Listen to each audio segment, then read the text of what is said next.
Stop percaya kalau kamu harus kerja 12 jam sehari untuk bisa sukses. Aku sehari cuma kerja 4 jam aja, dan itu cukup banget buat aku punya bisnis yang berjalan, kontenku bisa konsisten, dan bahkan aku masih punya banyak waktu untuk personal life seperti olahraga, main, bahkan ketemu keluarga. Kedengarannya seperti mustahil, tapi tenang aja enggak, dan aku bakal spill strategi real yang aku lakukan untuk mengatur waktu aku menggunakan bantuan AI dan juga strategi untuk menjadwalkan untuk memaksimalkan produktivitas aku. Let's go! Oke, kita mulai dari bagian pertama, yaitu kerja 8 jam sehari adalah mitos. Siapa bilang kerja itu harus 8 jam sehari, bahkan 12 jam biar bisa produktif maksimal? Nah, memang ya benernya, ada beberapa orang yang memang cocok untuk kerja 8 jam penuh. Tapi ada juga orang seperti aku contohnya, yang lebih optimal kalau bener-bener fokus kerja deep work selama 4 atau 5 jam, setelah itu kerjanya yang ringan-ringan atau administratif aja. Gak percaya? Nah, aku dalam sehari itu kira-kira seperti ini. Aku kerja mulai itu sekitar jam 9 pagi, dan biasanya aku bakal langsung mulai dengan melakukan kerjaan yang deep work atau kerjaan berat. Karena aku tahu otak aku masih fresh di pagi hari. Nah, ini tuh biasanya seperti bikin skrip YouTube atau syuting video seperti sekarang. Dan kalau udah selesai, baru aku lakukan beberapa kerjaan yang lebih ringan. Seperti kerjaan administratif, review kerjaan tim, atau bahkan rapiin barang dekor sebelum dioper ke tim untuk pergi ke proyek. Kayak gitu. Dan kalau semua itu sudah beres, baru aku bebas. Mau main pedal kek, mau hangout, mau hahaha, terserah aku. Nah, sekarang waktu dalam sehari cukup nggak untuk itu?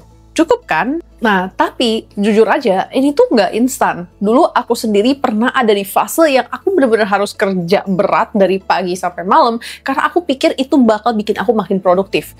Tapi yang ada malahan aku burn out dan kecapean. Nah, bahkan strategi yang aku pakai kerja 4 jam sehari ini belum tentu cocok buat kamu. Karena kalau kamu mau tahu cocok atau buat kamu atau enggak, kamu harus tahu yang namanya pola kerja kamu. Nah, tapi sebelum aku bahas lebih lengkap soal pola kerja, biar kamu juga tahu pola kerja kamu, kalau kamu suka belajar tentang bisnis atau keuangan, jangan lupa untuk like dan subscribe biar kamu nggak ketinggalan video berikutnya. Oke, kita masuk ke part 2, yaitu pola kerja dan human design. Nah, sebelum kita bahas yang repot-repot atau rumit-rumit, kamu harus tahu dulu nih, kamu tuh level energinya paling tinggi kapan? Kapan yang kamu rasa kamu tuh paling produktif? Apakah pagi hari, siang, sore, malam? Nah, ini semua orang itu beda-beda. Nah, kalau aku sendiri paling produktif itu sekitar pagi hari sampai siang-siang. Which is why aku sengaja schedulein semua pekerjaan beratku di pagi sampai siang. Jarang aku kerja berat di sore atau malam, kan aku tahu energiku udah nggak maksimal. Nggak cuma itu aja, tapi aku baru belakangan ini tahu kalau ternyata kapasitas kerja berat tiap orang itu beda-beda. Oke, seperti yang tadi aku bilang di awal video, ada orang yang cocok kerja 8 jam, ada orang yang seperti aku yang cocok kerja beratnya itu mungkin 4 jam aja. Dan ini aku baru belajar pas aku nonton videonya Vanessa Lau yang ini, nanti aku kasih screenshotnya gitu. Kalian boleh nonton kalau kalian tertarik. Dan di situ aku baru kenalan dengan konsep yang namanya tuh human design. Dan ini tuh berarti tiap orang tuh ada kayak desainnya sendiri, dan ini mempengaruhi pola kerja dan produktivitas mereka. Intinya ada 5 tipe human design atau cara kerja kayak gitu. Nanti aku bakal taruh aja teksnya di layar biar kamu bisa baca sendiri gitu ya. Nah, 5 tipe tersebut adalah: pertama, generators. Yang kedua itu manifesting generators. Yang ketiga itu manifestors. Keempat itu projectors. Dan yang kelima itu reflectors. Memang mayoritas orang itu adalah tipe generators atau sekitar 37%-an. Oke, yang cocok untuk bekerja 8 jam sehari. Makanya sistem kerja pada umumnya itu 8 jam sehari. Tapi banyak juga orang-orang yang seperti aku. Aku ini by the way tipe projectors ya. Jadi aku tuh cocok bekerja berat itu sekitar 4-5 jam sehari. Nah, setelah itu bukannya aku nggak bisa kerja, tapi mungkin aku lebih maksimal untuk tipe-tipe kerjaan yang ringan, atau mungkin cuman kayak mikirin strategi atau mikirin perkembangan yang mungkin lebih ke refleksi atau introspeksi kayak gitu.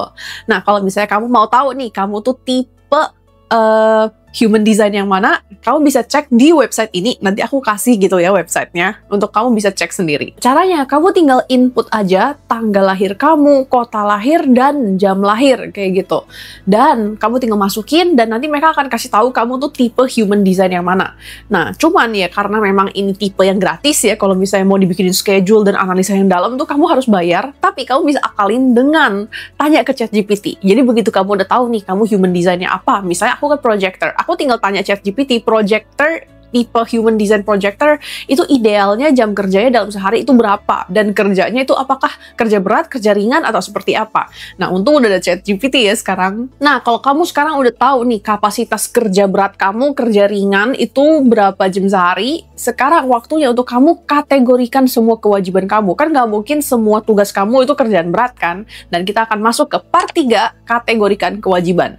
Nah, kalau aku sendiri, aku bagi ke 3 kategori, kerjaan berat, kerjaan ringan, dan personal life. Kalau buat aku, kerjaan berat adalah kerjaan-kerjaan yang benar-benar nguras tenaga otak dan benar-benar memakan waktu. Kayak aku harus benar-benar fokus, aku harus di tingkat energi yang maksimal untuk bisa kelarin itu. Nah, contohnya untuk nulis skrip YouTube, untuk syuting video, atau untuk mikirin perkembangan produk untuk bisnis aku.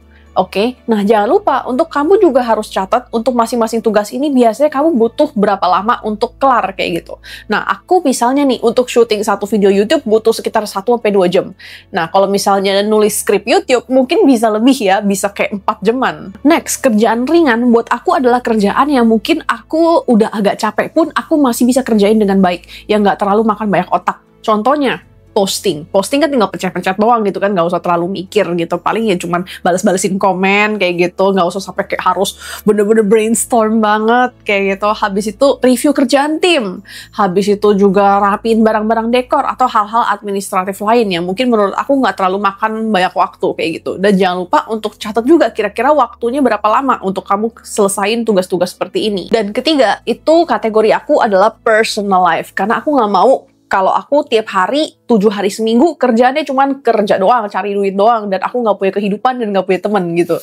Nah, biasanya aku bakal catat dulu nih, biasanya aku pergi nge-gym mungkin sekitar 2 kali seminggu, aku pergi pedal atau olahraga lain sekali seminggu, mungkin aku juga pergi komsel sekali seminggu, dan aku quality time dengan keluarga 1-2 kali seminggu. Kalau kamu udah tahu nih, kamu tuh paling produktif jam berapa, habis itu kamu tuh kapasitas kerja beratnya itu berapa jam sehari, oke? Dan sekarang bagian serunya yaitu kita bisa atur jadwal pakai ChatGPT. Biar nggak repot-repot, langsung aja aku spill promptnya apa. Dan buat kamu nih tim-tim mager gitu ya, aku bakal taruh juga promptnya di caption biar kamu bisa langsung copy-paste ke ChatGPT kamu sendiri. Oke? Dan promptnya itu seperti ini. Kalau kapasitas saya untuk kerja berat adalah 4 jam sehari, dan saya paling produktif di pagi hingga siang, dan saya adalah projector di human design, dan beginilah output ideal kerja saya, dan aku bakal list down semua kerjaanku yang tadi kita udah tentukan gitu, dari kerjaan berat, berapa lama, kerjaan ringan, dan personal life. Habis itu baru aku tanya, bagaimana cara ideal untuk mengatur jadwal mingguan aku? Dan perhatikanlah jawaban ChatGPT lumayan keren. Dan hasilnya seperti ini guys. Kalau untuk aku sih diaturin untuk fokus ke satu hal pekerjaan berat aja dalam sehari, tapi bener-bener dilakukan 4-5 jam secara intens. Habis itu aku bakal lanjut ke kerjaan-kerjaan yang ringan atau administratif, dan malam-malam baru aku lakuin personal life aku. Nah, dan jujur aku udah jalanin schedule ini sekitar 6 bulanan, dan hasilnya aku jauh lebih produktif, kerjaanku lebih cepet beres, dan aku juga lebih menikmati hidup karena aku nggak ngerasa kayak aku burn out terus tiap hari karena energiku habis. Nah, siapa yang mau coba cara ini juga, coba absen di kolom komen ya. Nah, kalau video ini itu fokus ke tips produktivitas biar kamu nggak habis waktu, hati-hati, 90% anak-anak muda itu masih melakukan banyak banget kesalahan keuangan ini yang bikin kamu kehabisan uang. Oke? Jadi kalau nggak mau habis waktu, jangan lupa jangan mau habis uang juga. Setuju? Dan aku udah share semua kesalahan yang dilakukan anak muda itu di videoku yang ini, jadi pastikan kamu nonton biar kamu nggak melakukan kesalahan yang sama. Thanks for watching, dan sampai jumpa lagi di videoku yang ini.